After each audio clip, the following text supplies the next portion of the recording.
Hello, everybody. I'm Chandler, And I'm Celeste. and this is True North Terror.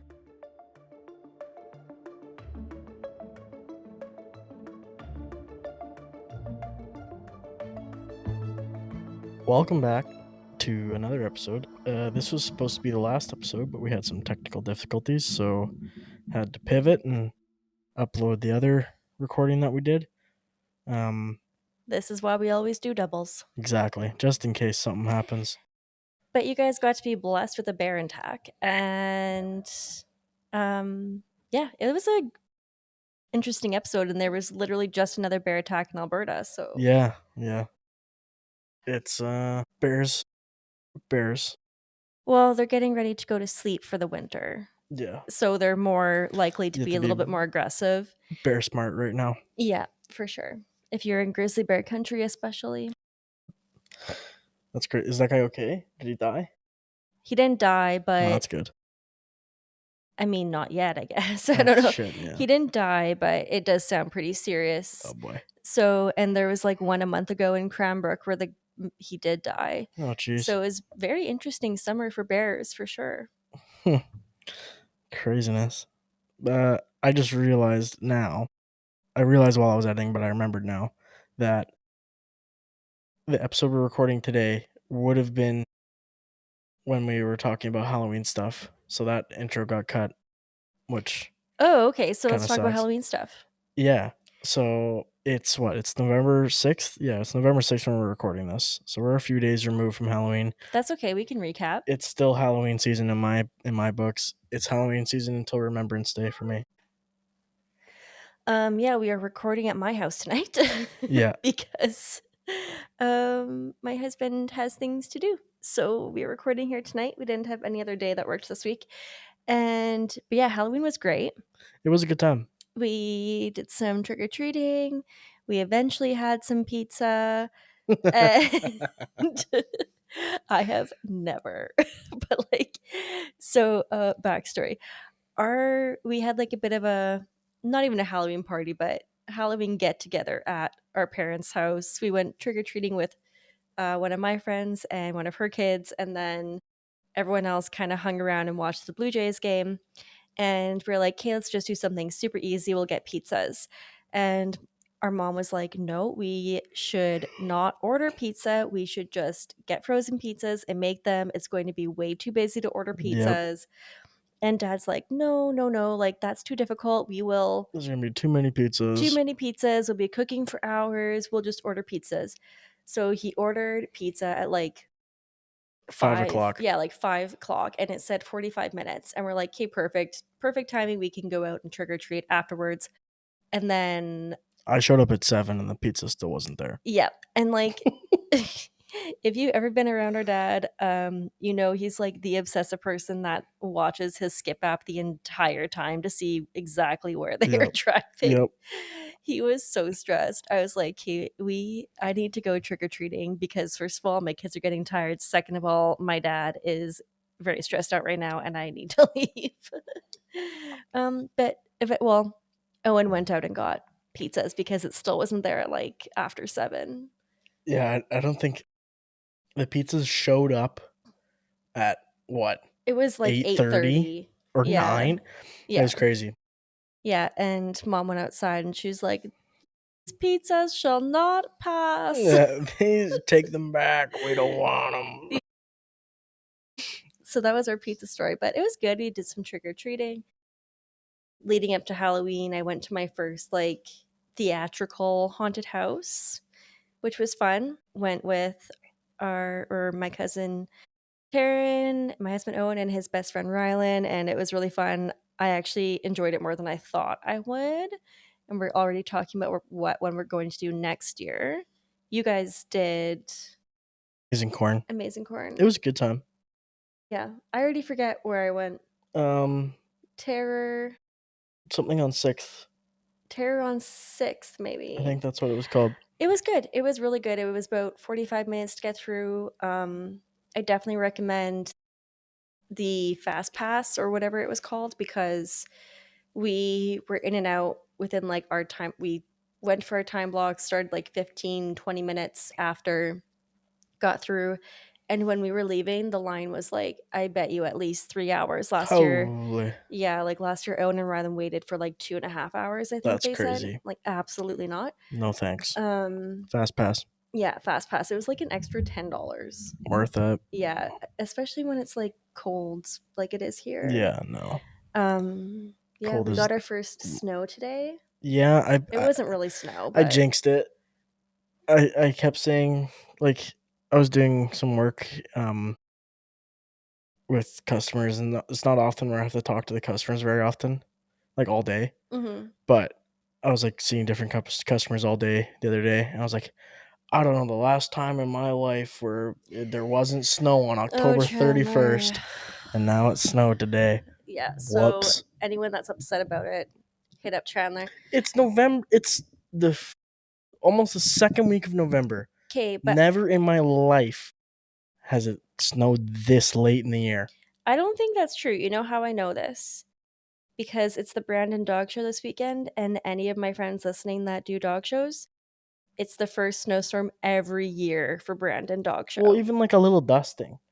Like I remember being Yeah, as a that's kid, true. there was always snow on Halloween. Yeah, I suppose. I mean, I'm glad there isn't. I mean, we don't know where we're going yet this year. We're going somewhere, and I can't wait for wherever that is because I'm already sick of the cold weather. That's fair. Yeah, we I'm hope. not climatized yet. Me I feel like a neither. baby at work. Yeah, it's gonna be. I don't know what this winter's gonna be like actually for weather. Last year was so mild. Yeah, yeah. Last year was so chill. Like I could live here all the time and be happy if it was like that. Like we had like maybe 10 days where it was like -25 or colder. Yeah, It was super chill. it was not bad. But yeah, we hope everyone had a great Halloween. Yeah, big time. And now it's like the weird transition between Halloween and Christmas. Yeah, I in my books it's still Remembrance Day. Yeah, that's fair. I started taking down my Halloween decorations, but I also have like a lot of Halloween stuff around my house, so it takes some time to get rid of all of it. Yeah, that's fair. Yeah, no, like we're not putting up the tree until after the 11th, so Yeah, I that's think that's the respectful thing to do. I think I I mean, think that's that's how how it we were works. raised. Mom Yeah, was like November 12th, it's up, but she yeah. waits for You gotta wait for the Remembrance Day to 11th be to done. pass, Yeah. which is on a Tuesday this year. Anyways, I'm rambling. Um, I am covering Helen Betty Osborne because a couple weeks ago I was up north working in Norway House, and while I was there, there was some murders up there, and there wasn't enough details on those cases because it was just quickly covered, like 30-year-old stabs other 30-year-old, whatever, done. Beautiful. So I did some looking into it, and Helen Betty the crime happened in the paw, but she's from Norway House, Mhm. so that's kind of how I picked this one. It is a really crazy case, Mhm. too. And I hope I do it justice. If not, you guys should go and listen to other podcasts after this one. Get some people who are a little better with words and know how to read. Knowing Um, how to read's good. I think there are some podcasts that have like multiple parts or even a season yeah. dedicated to her case. So there's lots of options to learn more. Hmm. Like I don't think I will ever be the be all end all. Never. We are not that hardcore. You know No. what? I do you listen to Two Girls One Ghost sometimes? Yeah. So they just covered the same case as Morbid Oh, really? for like literally a week apart, and Two Girls One Ghost did a two-parter for it, and then Morbid did a one-parter. Mm. And I enjoyed both. Like I enjoyed both podcasts, but I also learned different things about the Right. case because like everyone covers everything a little bit differently. Yeah, for sure. That makes sense. But anywho, we're going to northern Manitoba in the early 1950s. The Um, Roaring 50s. oh yeah. Northern Manitoba in the early 1950s was an expanse of rock, forest, and water, endless skies stretching over muskeg and frozen lakes. Also home to thousands of Cree families living in tight-knit communities like Norway House, a settlement about that's not 450 kilometers. It's about 800 kilometers north of Winnipeg. Uh, Life there was hard, but grounded in connection to family, language, basic North, like it's a reserve. If anyone knows what life on a reserve is like, but Helen Betty Osborne was born into the world on July 16th, 1952, the eldest of 14 children. Yeah, to Holy. Joe and Justine Osborne. Her family was large, loving, and traditional. Her parents, Large indeed. yeah, her parents spoke Cree at home. Uh, Joe, Joe worked seasonal jobs. Justine tended the household and the younger kids. Like so many northern families of that era, they had little money but abundant resilience. People who knew Helen described her as shy at first, but quickly laughing once she trusted you. She had an instinct to take care of others. This child energy. Yeah, especially when you have 13 younger Yeah, that's siblings a lot. in a somewhat like secluded area too. Hmm. So like you would be really close with your siblings for Yeah. sure. What else are you gonna do? Yeah. Teachers remembered a sharp mind, neat handwriting, and a hunger to learn. Oh, I love neat handwriting. I got chicken scratch. Should have been a doctor. It's actually not that bad. You just write like so small, like Yeah, 5 point. But literally, like I my staff at work know, I like I have a pet peeve of bad writing. that's I'll fair. put it I'll put it nicely. Like, please don't be offended if I rewrite this entire sheet because I it's hurting. It's hurting me. But people used to pay me for my notes in school. That's Well, like there you go. it's my humble brag. There you go. She dreamed of becoming a teacher herself so that she could return to Norway House and help children who face the same barriers she had. That's amazing. That dream required leaving home. Norway House offered only schooling up to grade 8 Wow. at the time. So to study further, Helen would have to attend a residential or missionary boarding school. Mm, She was sent to Guy Hill Residential School near the Paw. okay. Residential schools left deep scars on nearly every Indigenous family in Canada. Helen's generation was caught at the tail end of that system, long Mm-hmm. hair cut off, Cree language punished, affection replaced with regimentation. But Helen endured. Her teachers at Guy Hill later said she stood out, someone who could have gone to university if given the chance. So she would have been still of the time of like boarding school, not daytime school. Yeah. Okay. In 1971, at 19, she made the move to the Paw, the nearby town that housed the white residents, many employed in the pulp and rail industries. She boarded with a non Indigenous family so she could finish high school at Margaret Barber Collegiate. Okay. It was a brave move. The Paw in the early 1970s was a community divided almost certainly down racial lines. Hmm. Indigenous families were often restricted to the flats, the area across the Saskatchewan River. Oh, Indigenous women who walked downtown after dark were subjected to slurs, harassment, and worse. so like pretty much segregation. Yeah, pretty much. Oh, it's so gross. Later testimony at the Aboriginal Justice Inquiry would reveal the town's deep prejudice. Officials and citizens alike admitted that Indigenous girls were routinely targeted for violence and exploitation. And nothing has changed. Nope.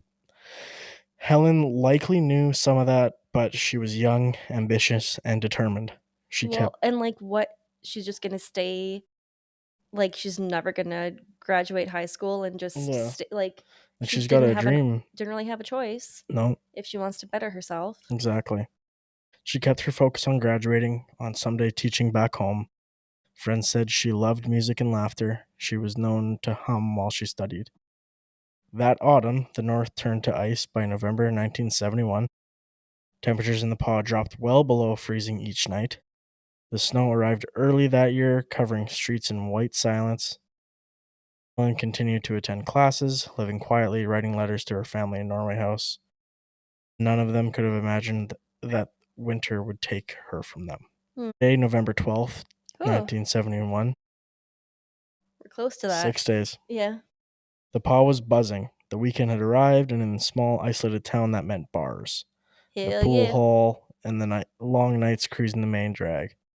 That night, 4 young white men, Dwayne Archie Johnston, James Robert Paul Houghton, Lee Scott Colgan, and Norman Bernard Manger, spent the evening drinking and driving around. Classy. Winners. All were between 18 and 24. Gosh. According to later statements, they were looking for a good time, and in their words, an Indian girl. Ugh. Yeah, yikes. Helen spent that night with friends. She and another young woman, a fellow student, went downtown, visited acquaintances, and eventually separated in the early hours just after 2 a.m. on Saturday, November 13th. She was last seen alive walking along 3rd Street towards her boarding house. Oh. Somewhere between those blocks, the men spotted her. They stopped their car. Witnesses later described them calling to her from the window. She refused. They circled back. She kept walking. Eventually, one of them, Johnston by most accounts, got out, grabbed her, and forced her into the car. Oh. What happened next can only be reconstructed from testimony years later. The men drove out of town, first towards the airport road, then to a remote pump house near Clearwater Lake. There, away from the lights of the paw, they assaulted her. Gosh. The details are part of the record and always will be, but they do not need to be replayed in crazy detail. What matters is the brutality, the absolute absence of humanity, and how the system responded afterwards. Mm-hmm. In the end, Helen Betty Osborne was left lifeless in the snow. The temperature that night fell below -20. Oh my gosh. Yeah. Their men returned to the town before dawn. They went home. Some of them cleaned the car. One of them told his girlfriend he'd done something bad. None of them went to the police. Shocker. Yeah. So because they stabbed her 56 times. Yeah, with a screwdriver. Screwdriver. So it's like you assaulted her, stabbed her 56 times, which is a lot for one person, first of Yeah. all. Like, for one person to inflict that damage, that doesn't seem very likely. Yeah. And then they left her to freeze Yep. on her own. They just left her there. Later that morning, hunters found signs of disturbance near the pump house, but assumed it was an animal kill. It took until the following afternoon, Sunday, November 14th, for a local resident to discover her body. And I think they had their kid with them.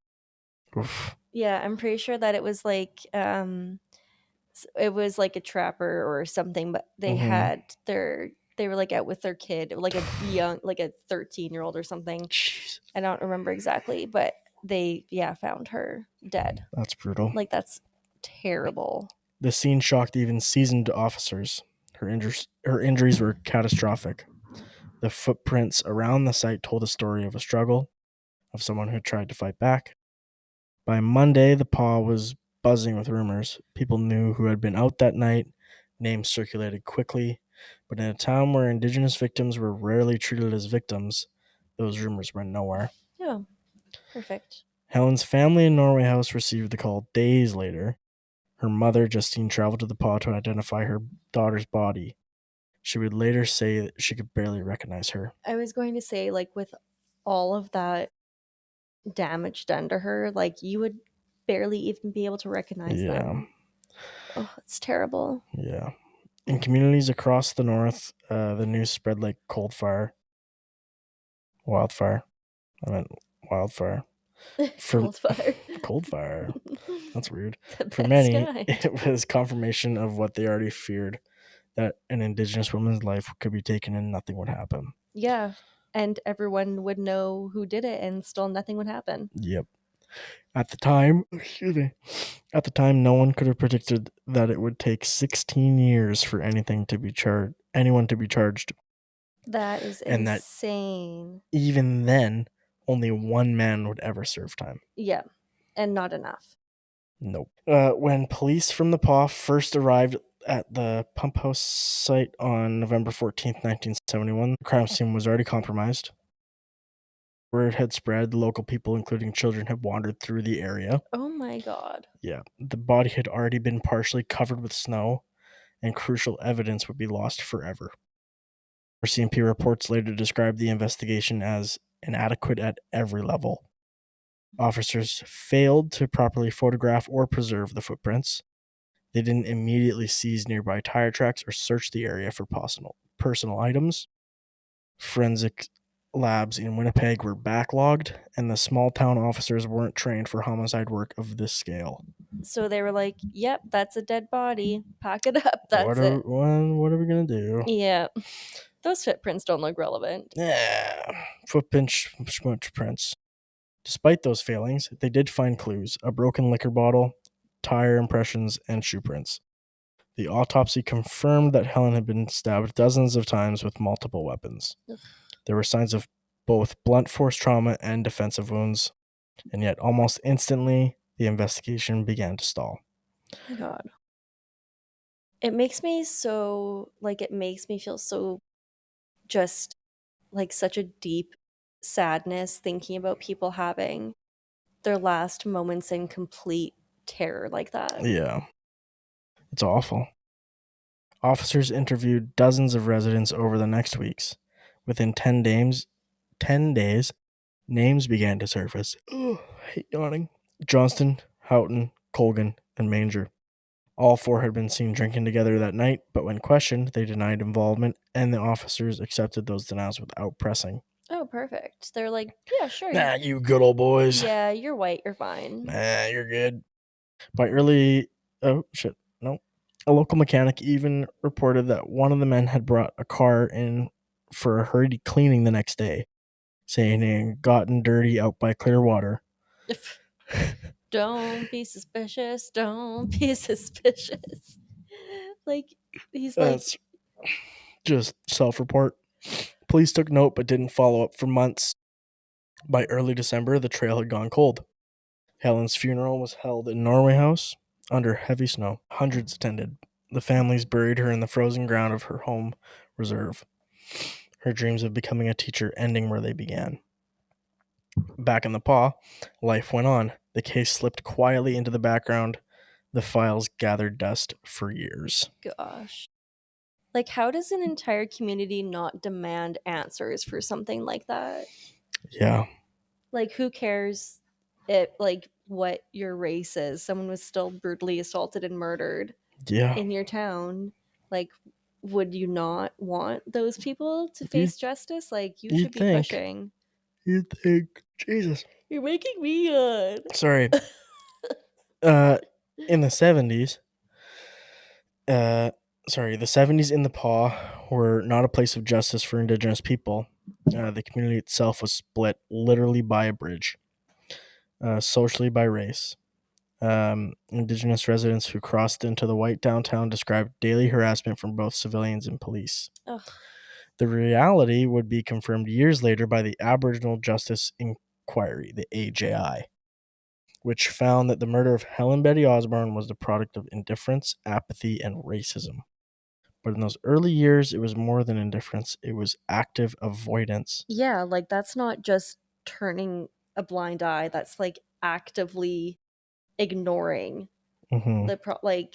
that's so much. That's just so sad. Yeah.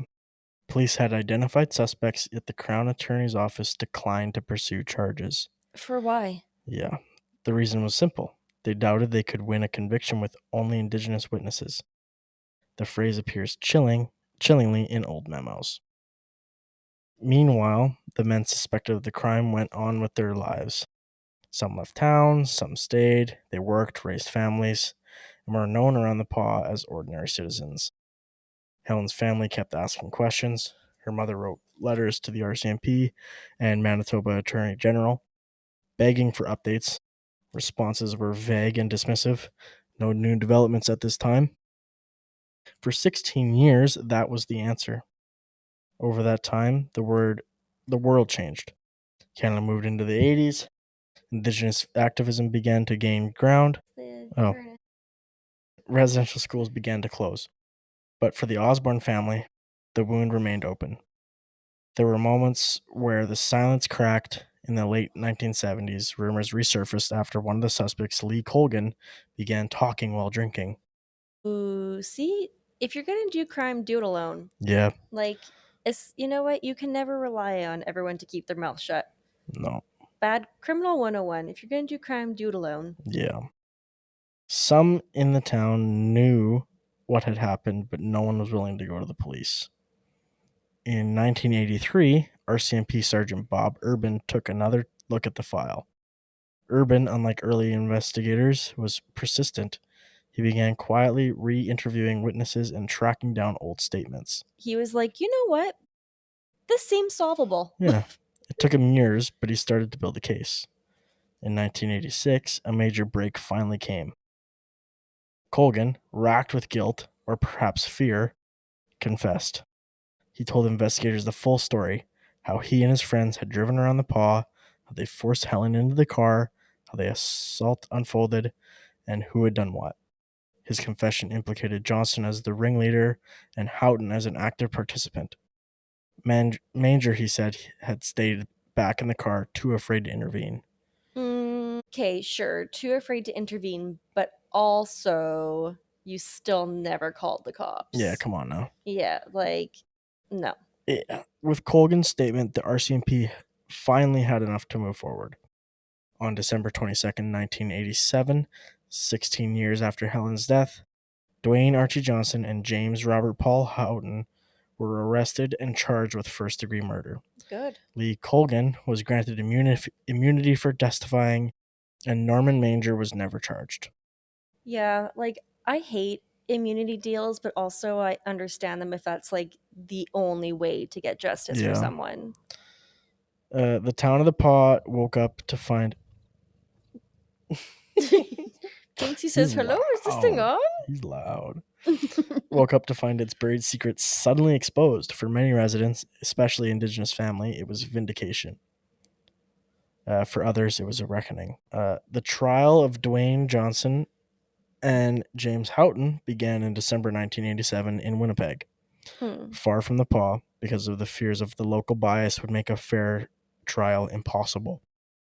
The courtroom was packed, reporters filled the seats, many of them hearing Helen's name for the first time. The Crown presented Colgan as their star witness. Over several days, he laid out the horrific chain of events in chilling detail. The defense attacked his credibility, painting him as a drunk seeking immunity, but his story matched physical evidence and long circulating rumors. Colgan testified that the men had spent the evening drinking and trying to pick up Indigenous women. When Helen refused, Johnson became enraged. She was forced into the car, assaulted, and stabbed. I'm also like, okay, so you're racist, you hate Indigenous women, but you also want to have sex with them. Yeah, like, what are you talking about? Yeah, doesn't it just like is weird to me. I guess I just don't understand that, and I'm glad I don't.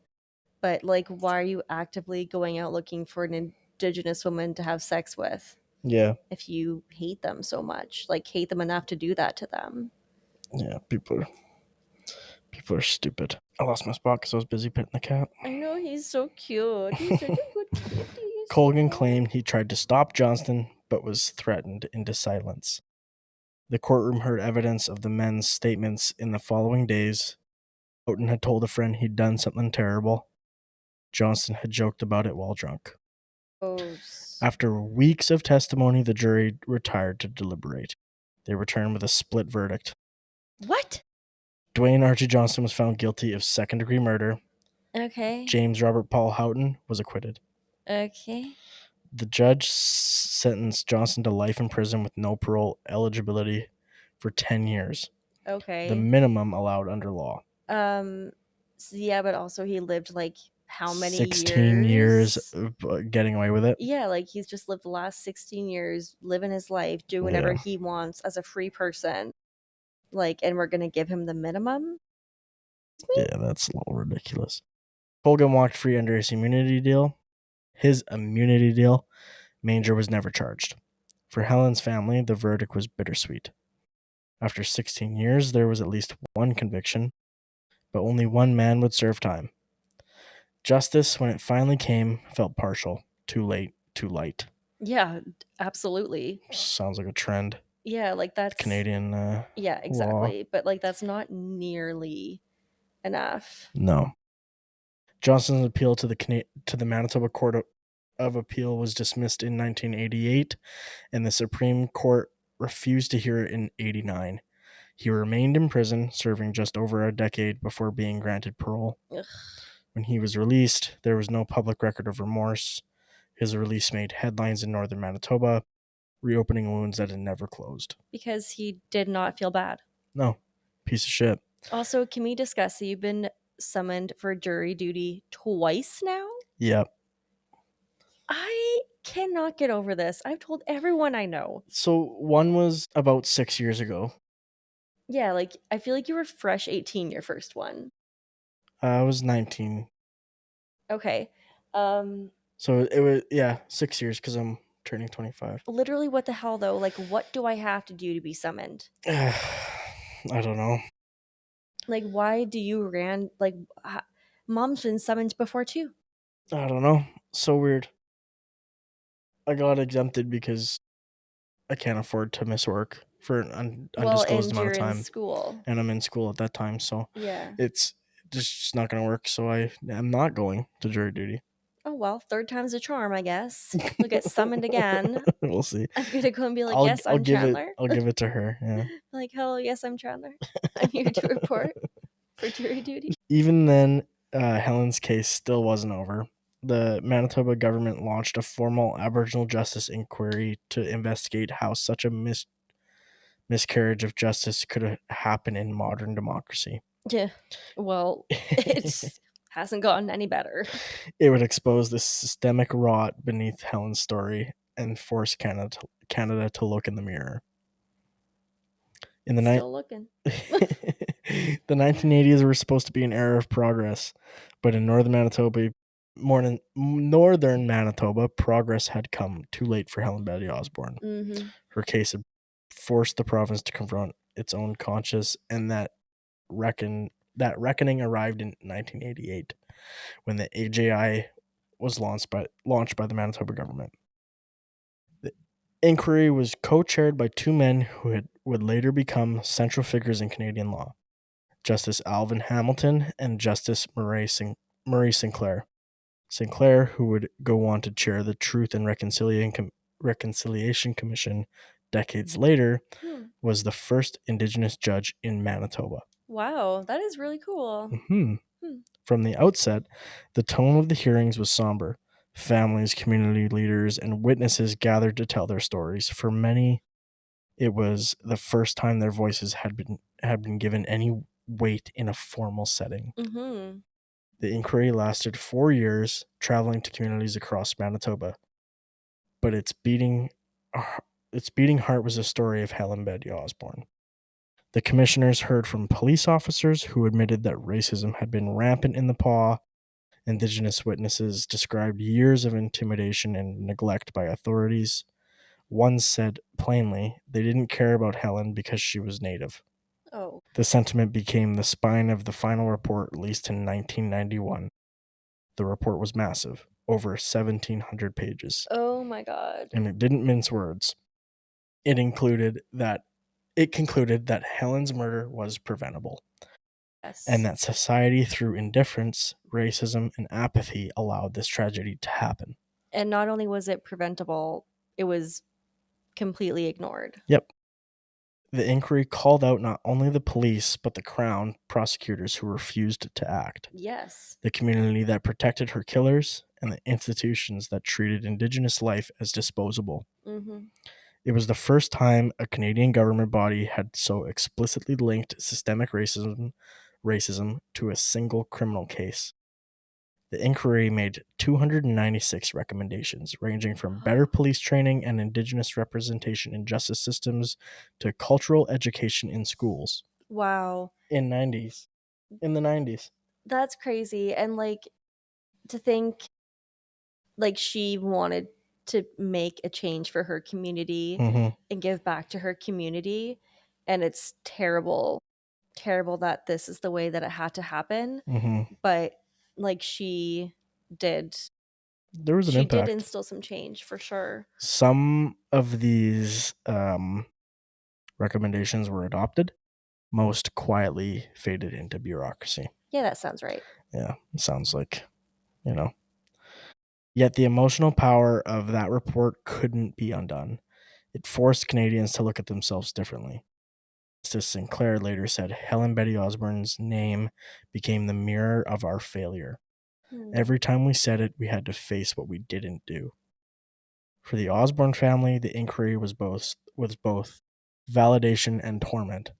They'd spent decades shouting into silence. Now, finally, people were listening, but no report could bring Helen back. Yeah, and Or, yeah, like it couldn't bring her back, and there's never enough justice for no, someone that does that. or erase the fact that the three of her killers had lived their full lives Mm-hmm. untouched. Yeah. Dwayne Archie Johnson served about 10 years of his life sentence before being granted parole in the late 90s, like I said earlier. By the time he walked free, the world outside had changed. The inquiry had made his name infamous, but parole documents later summarized in news reports showed that Johnson still struggled with accountability. Oh wow, what a And they surprise. let him out. He maintained that he'd been drunk and didn't remember everything that happened. Okay, I've been drunk a lot in my life. Yeah. Never have I ever, never have I Murdered. ever considered murdering someone No, while I was drunk. no. There was no clear admission of guilt. He moved south, living quietly under supervision, his exact location undisclosed for his safety. Yeah, we should really worry about his safety. Yeah, like, Yeah, let's protect him for sure at all costs. yeah. At Change one his name. point, yeah, a small article appeared in the Winnipeg Free Press noting his release. It sparked outrage across Manitoba, especially among indigenous readers. Helen's cousin, in an interview years later, said he got to live the life Helen never had. Mm-hmm. That's what hurts the most. Mm-hmm. Johnson Johnson's later life is largely undocumented after his parole. He vanished from public view, occasionally surfacing in parole reviews or local rumors. Some said he worked small jobs in Saskatchewan. Others believed he moved further west. But his absence didn't bring peace. No. For many, his freedom represented the lingering imbalance in Canada's justice system. 10 years for the murder of a young Indigenous woman, after 16 years of silence, felt like a second crime. Mm-hmm. Even James Houghton, who was acquitted, remained a polarizing figure in the paw. He returned home briefly after the trial but left soon after. Smart. Yeah, I wouldn't want to be staying like Like, yeah, I'd be fuck. getting out of there too. Locals recalled that his presence brought tension wherever he went. Lee Colgan, the man who'd confessed and received immunity, was haunted for years. He died in 2014. Hmm. His obituary mentioned family and church involvement, but not Helen. Hmm. Fucking. The case, in many ways, devoured all of them, but only one had truly paid for it. Yeah. The Well, Os, and barely. yeah, barely. The Osborne family had carried their grief in quiet dignity for decades. Helen's parents, Joe and Justine, both passed away before the full inquiry report was released. They'd never see its findings. Her younger brother, Kelvin Osborne, grew up in the long shadow of his sister's murder, who was only a child when she died, but the story defined his life. By the mid 2000s, Kelvin had moved to Winnipeg. He worked in construction, had children of his own, and was known for being protective, especially of young women in his family. Yeah, that's fair. Friends said he rarely talked about Helen, but when he did, it was with a mix of anger and exhaustion. Yeah, that's Then, fair. in 2008, tragedy struck again. On an early March night, Kelvin was walking home from a friend's house in Winnipeg's North End when he was attacked. Witnesses later told police they heard shouting, then a scuffle, and finally silence. Kelvin was found bleeding near a back lane. He'd been stabbed multiple times. He died in a hospital later that night. Oh my gosh. Yeah.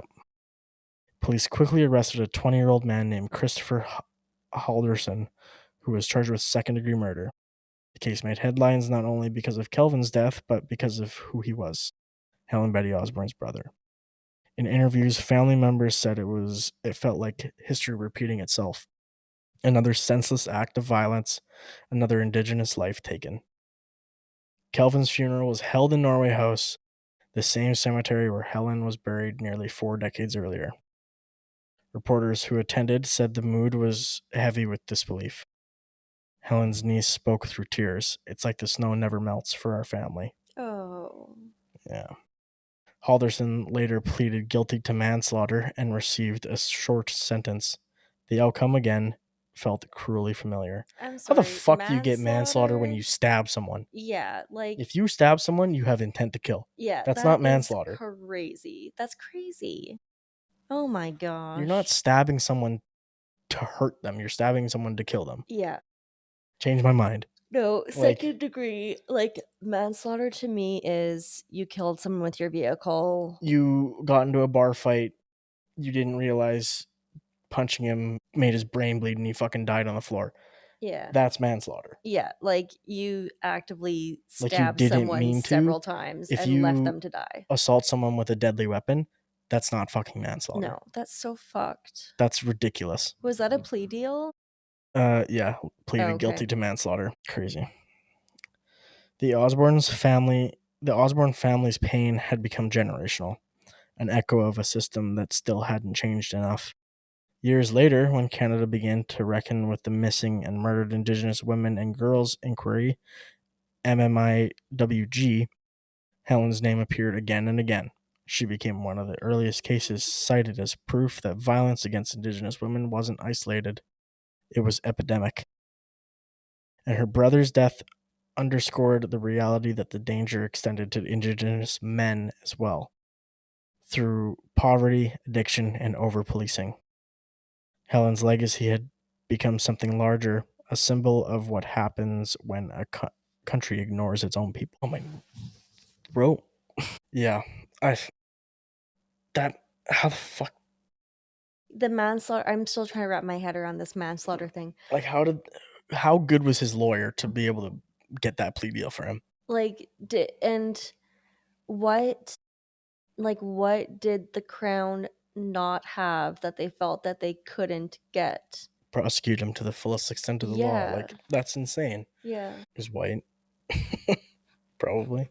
Yeah, it's a Fucking pretty North End. safe assumption. Today, if you drive into the Paw, Manitoba, you'll see a mural of a young Cree woman. Her face is calm, her eyes soft but unflinching. Underneath the words, in memory of Helen Betty Osborne, we remember. It took decades for that mural to appear. For years, Helen's name wasn't spoken publicly in town, but slowly change began to take hold. In 99, the Helen Betty Osborne Memorial Foundation was created by the province of Manitoba.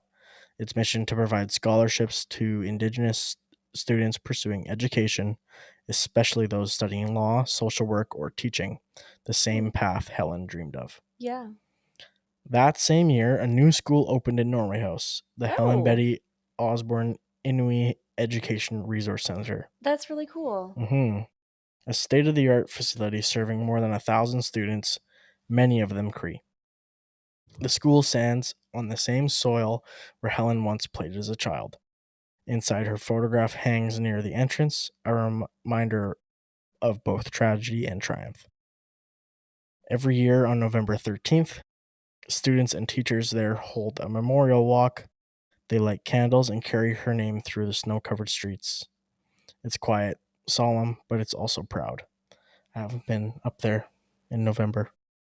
That's really cool. I really like it's such a tragic story, but I love how much her community has honored her. Yeah, Like they have done everything that she wanted to do with her life, like she wanted to dedicate her life to helping the children in her community, yeah, and they're like, "Sure, we will build a school named after Helen." Like yeah. That's they huge. yeah, like that is like the perfect way to honor her. hmm The event had spread beyond Norway House in schools across Manitoba. Teachers tell Helen's story to young people who weren't even born when the inquiry report came out. Ooh. I wasn't. Were you? What year did it come out? 91. No, that's That's a pre-cell era. Yeah. For many Indigenous girls, she represents both fear and inspiration, proof that the world can change, and proof that it still hasn't changed enough. Her story became part of Canadian classrooms, part of justice training, part of the national memory. But it also became something heavier, a symbol that no matter how noble can flatten the person underneath. That does make sense. No, it doesn't. Skip that part. That's not English. Cut that shit out. Helen Betty Osborne wasn't born to be a symbol. She was born to be a teacher. She wanted to travel, to write, to help her people. She liked dresses, and she laughed easily.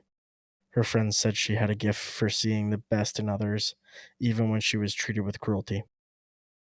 In death, she became the face of a movement she never asked to lead. When the National Inquiry into Missing and Murdered Indigenous Women and Girls released its final report in 2019, Helen's photograph was among those placed at the front of the chamber.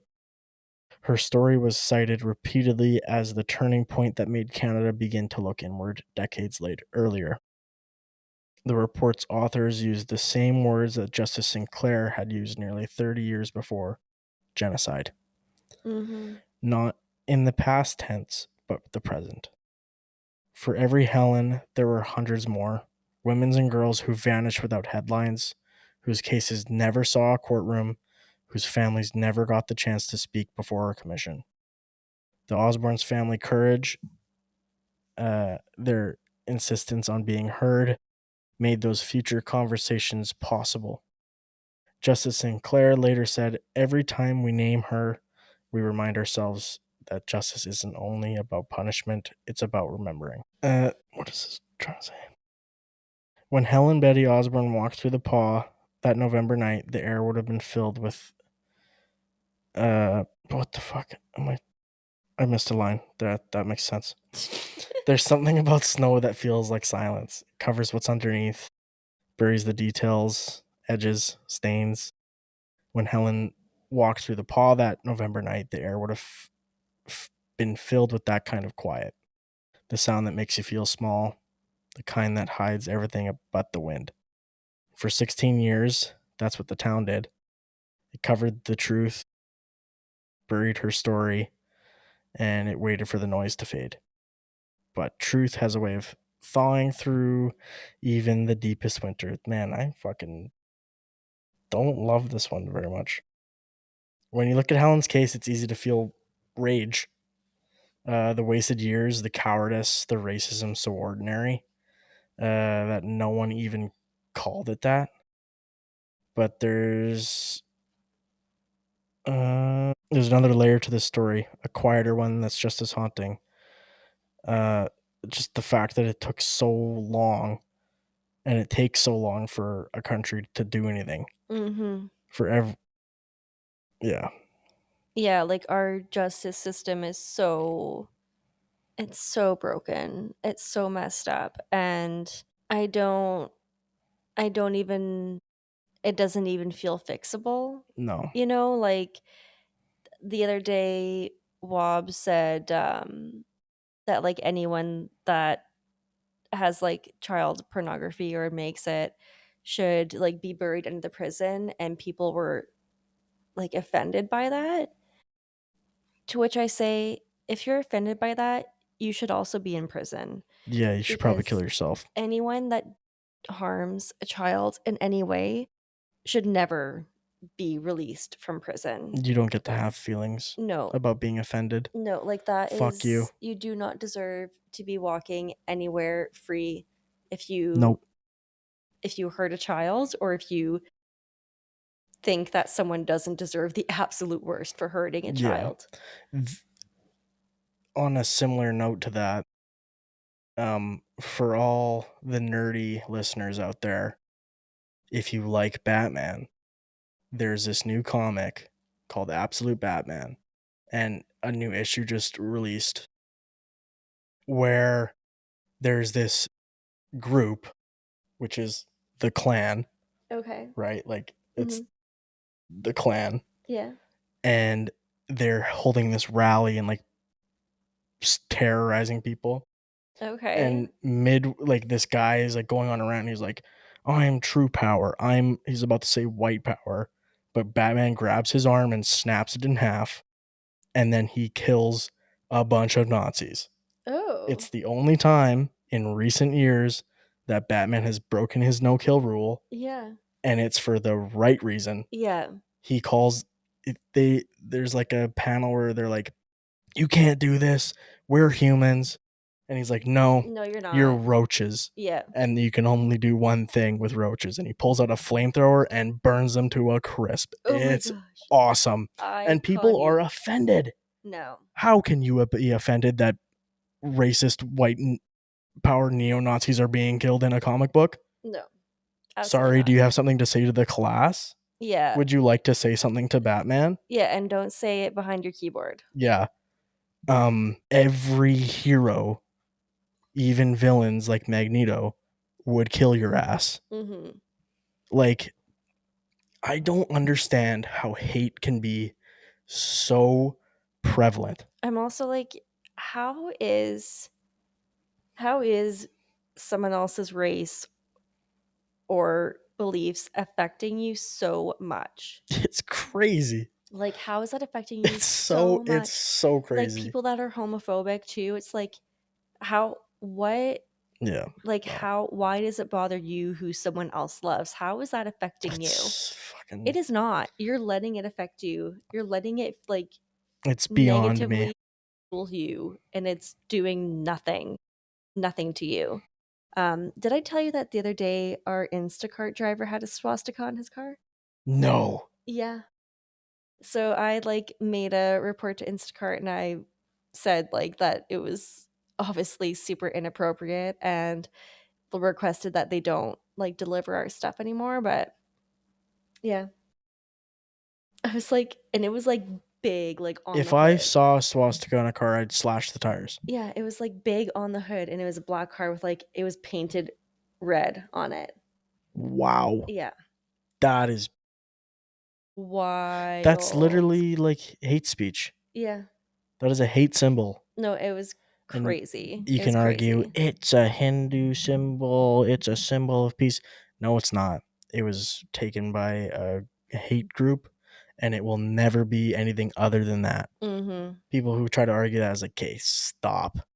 Why are you defending it? Yeah. Again, Like, say something to the stop class. defending shitty What things. the fuck is wrong with you? Yeah. Yeah. Oh man. Sorry to get into it there. That's pretty much the case though. It's a lot of Failures. bullshit.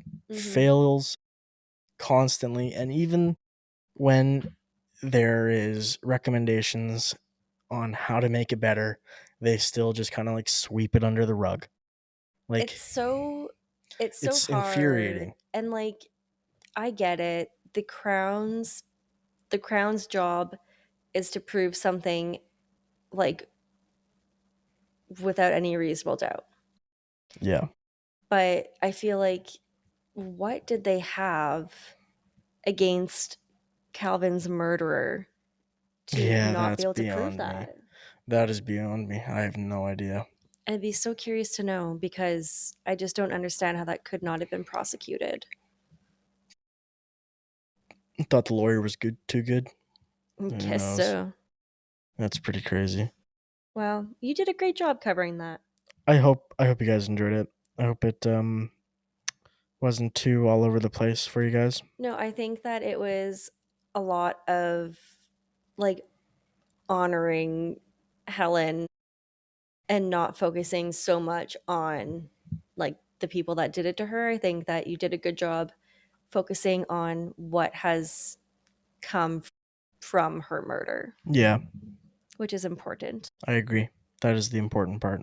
That's how she'd want to be remembered, I'm sure, not as someone that was murdered, but as Mhm. someone that had dreams. And it's incredible that her community has Yeah. honored And she her. just wanted to be a teacher, man. Which is like, man, I could never be a teacher. No, I Teachers respect are teachers. teachers are actual superhumans. Yeah. Like for real superhumans. I could never. The shit they put up with Mhm. like is crazy. And yeah, I could just never. Blake brought home two books that were one's like a numbers book, one is colors. And it was like her showing off her work, and she kept saying like her teacher, she was like, "Oh yeah, Madame showed me this and she showed me this and I love this because Madame showed me this." And I was like, Oh, oh, that's nice. like like the difference that a teacher can make in a Yeah. child's life is just, Oh, it's really important. yeah, you are special people. If you're a teacher, we appreciate you, Yeah. and we could never. No. I would No. not survive a single day. No. Respect to my soon-to-be mother-in-law, 2 sister-in-laws, and brother-in-law that are all teachers. Yeah, could not Respect be to me. them. I can't believe it. Could Like, not be me. you guys are troopers. Hmm. Much love. But we hope you guys, enjoyed. Stay spooky, True Northers. Terror is closer than you think. Bye bye.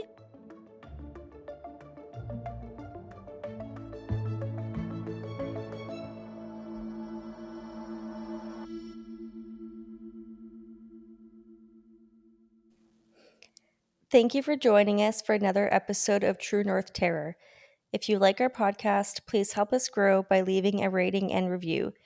If you have a story you want us to hear, or your own personal story you want to hear on the pod as a listener story, email us at truenorthterrorpod@gmail.com. Join us next week for another episode of True North Terror.